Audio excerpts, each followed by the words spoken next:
Okay, listen. So, Ryan, Hayashi, and I, we wrote a little story, and I thought you guys might like to hear it. So, this is, just to put it in context, this is kind of about the first conversation we ever had. It went on for maybe 3 hours. And in that 3 hours, kind of found out a lot about myself and about God, and maybe they're the same thing. You know, just but so, Ryan?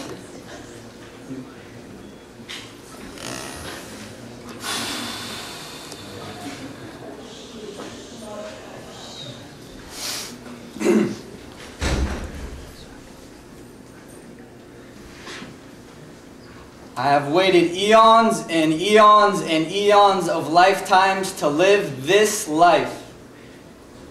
Live 351 lives of effort, triumph, and misery. A long history, like the sakura.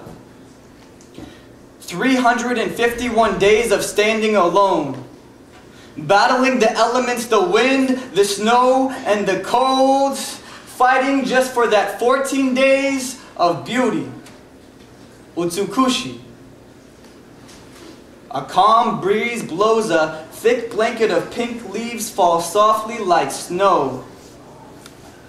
A winter wonderland in the spring, so majestic it must be a dream. The fallen cherry blossoms create a pink blanket of snow to cover the pond in. Day after day after day of cold loneliness, life after life after life of unending efforts leading to this. So what will I do with my 14 days of triumph before the sakura blossoms fall on this ground where we both stand? But I think we've been here before. Soul travelers.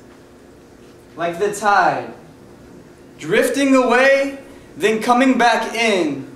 So when I met you, I didn't ask, who are you, but how have you been? Do you remember me, old friend? Old friend, do you remember when the stars cracked open in our hands? When we poured the oceans out of our eyes as we gasped the agonizing first breaths of a preternatural life? Old friend, I have waited eons to meet you again. And you know, the last few centuries have been the best.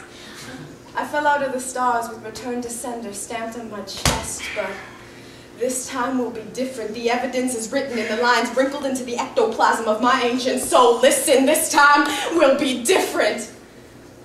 Charles Wallace didn't know shit about the wrinkle in time being nothing but a wink in my ancient soul's wise old eyes, and now these eyes are open and I find that I'm not a sakura, cherry blossom, winter. I don't have the patience. But you do. You're a seed of your mother and father who weathered this storm too, whose image I see in you, wise yet small, but whoever thought a small seed could grow into a redwood 200 feet tall and... Redwood like my hands dipped in red paint, and you're right, I'm a thief like Prometheus. I flail and fail at a god's game, and how am I supposed to create my own fate when I am an imperfect divinity? And when I met you, I told you that I chose this path before I was born because I knew that I was the only one who could walk it. But it seems that my soul has ossified into phalanges bones, and holes have worn their way into the soles of my shoes, and I find my feet cold at the altar of another infinity. But still be a backbones traveling down this road alone. Unless, old friend, you tell me that your cosmic toes catch cold too. But they do. And my soul is old too. Has weathered storms like Fuji, as blizzards blew snow cold like the shoulder I never had to lean on, and my journal is the only one that knows me, and my hands are red too, the blood from my mother's womb, but I took that blood and drew 2 lines under my 2 eyes before I entered this battle called life, and I was born in Santa Fe, New Mexico. That's the spiritual center of the universe for the Navajos. But I was born out of my father's chest, a wayward Athena, a rib-cracking goddess who left behind my my father's empty torso, so how can I be? And every synapse and every fragment of my soul becomes chilled gelatinous fire, so I think and I ponder, but alas, I'm at a loss. I feel impotent, ashamed, bamboozled, so I let the universe speak, so I let my father speak, and he says, little girl, don't you know your path is one I couldn't travel with you? My eyes had been cataracts created by misty regret, and my lungs black with the smoke of cynicism, but little girl, you were my heart, and I couldn't let you keep beating inside these old ribs. I had to set you free, and the shed skin of who I used to be cries. But on the 351st day of an eon of wintertime lives, I realized that my father closed his eyes so that I could open mine to find that You are not a sakura. More like a lotus. You see, the blooming and the seeding are one. As the blossom dies, it falls and plants a seed which will rise from the same spot where the dead flower decomposes, and his spirit rises as the petals unfold and the fragrance wafts of the rose wafts to your nose. And I grab the stem, but I open up my hand to see that it's red, bleeding from the thorns, and I guess the only thing I can do is finger paint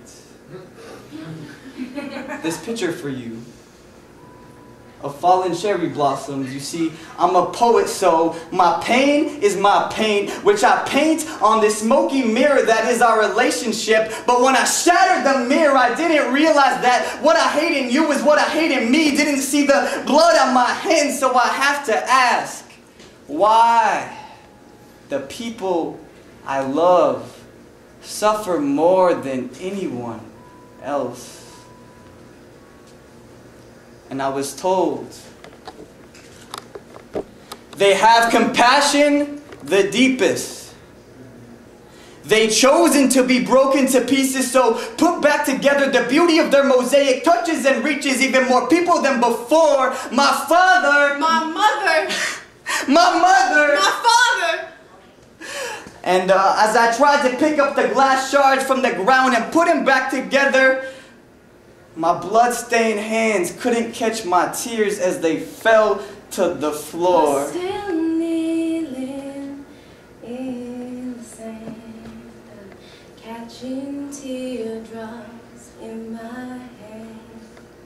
Still kneeling in the sand, catching teardrops in my hand. As I tried to pick up the glass shards and put them back together into a mosaic, my blood-stained hands couldn't catch my tears as they fell to the floor. That we both stand on, but I think we've been here before. Soul travelers, like the tide going out and coming back in. So when I met you again, I didn't ask, who are you, but how have you been? Do you remember me, old friend?